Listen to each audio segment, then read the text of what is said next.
How does mutation rate impact your gameplay in Planetary life? In this video, I will be playing 100,000 years at the maximum mutation of 30%, followed by another 100,000 years at 10 times less the mutation of just 3%. To give myself an easy start, I created a custom star system with 5 planets with water, which were all balanced. I started with Planet C, which is kind of the middlest of them all with its distance across the sun, and started playing around with the albedos and core heat, which is something I always do. Once I was satisfied with the configuration, I put a couple of basic plants and animals in multiple spots to kind of hope for a more varied mutations, and by playing the cell stage, I created cell wall into mitochondria, which evolves into a fungi. With those 3 life forms intact, I moved to Planet D, where it was a colder planet, so I did have to play again with the core heat, the dust, and all that. If you need more tips on how to configure your planet, make sure to check out my ultimate guide video, which really explains all concepts of planet configuration, evolution, and such. After having placed the 3 life forms into this planet, I moved on to Planet E, which is the furthest away from the sun, so it was pretty much a block of ice. Because I was struggling to get water where I can sustain life, I did decide to skip this for a bit and move on to Planet A, which was in contrast the warmest of them all. However, just a little play with the albedo immediately created a bunch of water. I repeated the same process of creating basic animals, basic plants, and the fungi from the cell stage, both on Planet A and then Planet B, before returning to the Planet E. Because of its distance from the sun, I did have to rely on the temperature artifacts to warm up the planet, and this did create a couple of spots with water where I could finally place a couple of plants and animals. Before letting the simulation run free, I did remember to put a meteor shield in every planet to try and prevent a meteor wiping out a species and altering the results that I would get from this mutation experiment. My playstyle here is very passive, so I no longer make any more alterations to the planets or creatures, and I just simply watch the cameras and look at the different planets to see how they're progressing. Unfortunately, at year 81,000, I did see that the ice planet had only 4 animals, and when I zoomed in, I saw them die one by one until they became extinct.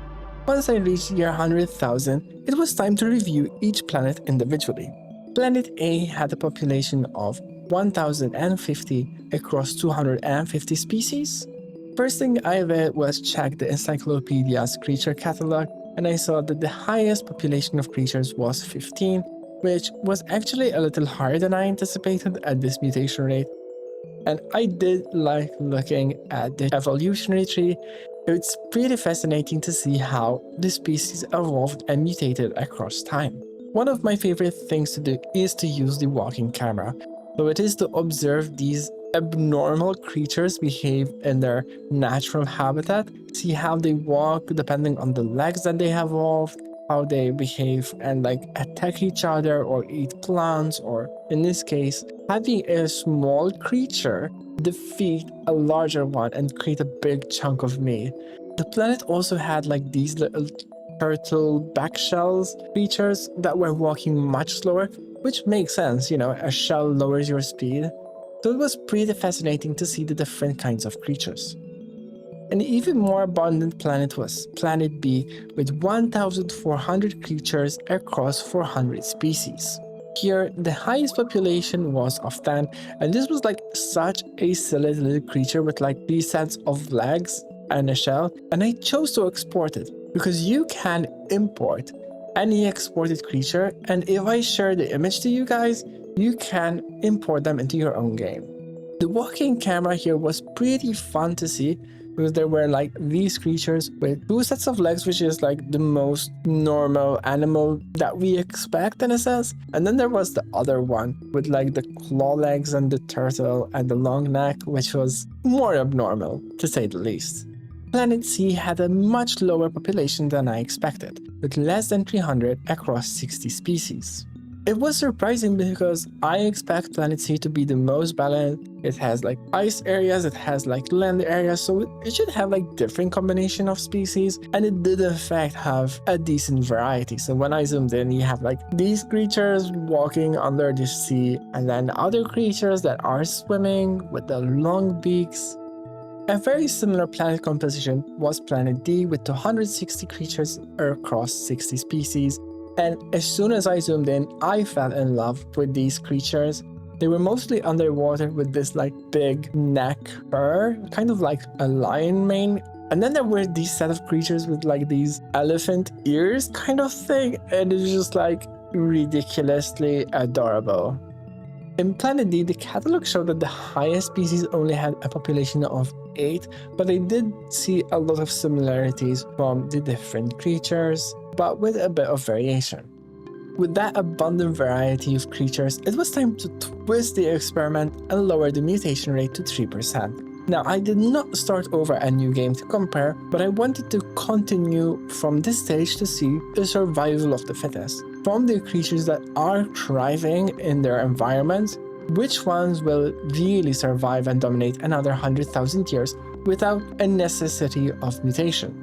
Because Planet E was extinct, this did give me an opportunity to try a different kind of experiment, but I did create a couple of creatures manually, one of which was a photosynthetic animal developed from the cell stage, and I also created a normal type of herbivore, which was a bit more complex as well, but because there were plants, I thought it could survive. While I was observing the planets, I noticed that Planet B had one population at year 140,000. And I did observe it a little. It did populate a bit back, but eventually it did become extinct. With year 200,000, we only have 4 planets to look at again. Planet A had 335 population across only 22 species, so that's like 10 times less the species variation. But as soon as I look at the catalog, there is a species with 130 population, so that is pretty dominant. When observing the walking camera, we had these creatures with the hard shell and the long snouts, and then the dominant creature mostly survived in water, and they were fast swimmers while also being herbivores. Planet C had a very similar composition with 265 population across 24 species. Here, the highest species had a population of 55, so it was a bit more balanced and not so one-sided, and there was still the creature I noticed before, which had like 6 sets of legs. So I was pretty excited to go into the walking camera to see how these creatures were thriving. I do like the little antlers on these creatures. I think that is one of the cuter designs in the game.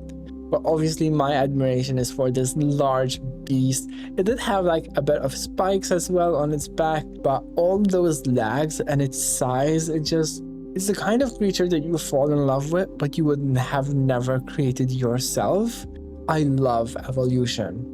Moving on to Planet D, this was the most populated at 820 creatures across 55 species. As a planet, it is a mostly icy planet, so it did create a sort of homogeny where all these creatures with those large ears and long beaks that I kind of fell in love with 100,000 years ago. But it's pretty exciting to see that they thrived, and there was still some variation with like the turtle shells that still existed on this green variety. Very interestingly though, in the creature catalog there were 5 species with over 50 population. Finally, I visited the last planet E, which only had 60 population, and it was pretty disappointing to see that the creatures that I created remained in the same area, and there was not so much variety. The other animal that I created, which was the herbivore, did die out as well. And that leaves me to my conclusion that I would suggest having a higher mutation rate when you're starting off, especially if you're not evolving yourself.